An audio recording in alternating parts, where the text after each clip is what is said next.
Diamond Platinum ametangaza kuachia wimbo wake mpya ambao ameshirikiana na msanii kutoka Kenya ambaye anafahamika kama Bien, na wote tunajua kwamba Bien ni msanii ambaye ana mashabiki wengi sana hapa nchini Tanzania.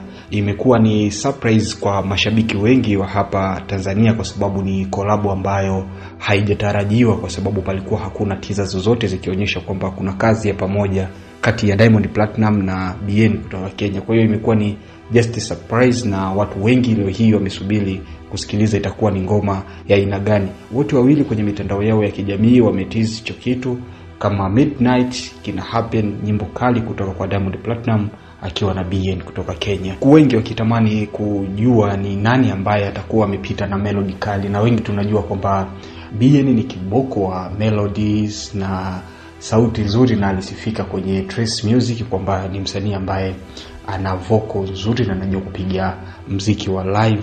Ni nani ambaye ataonekana ameua kwenye upande wa melody?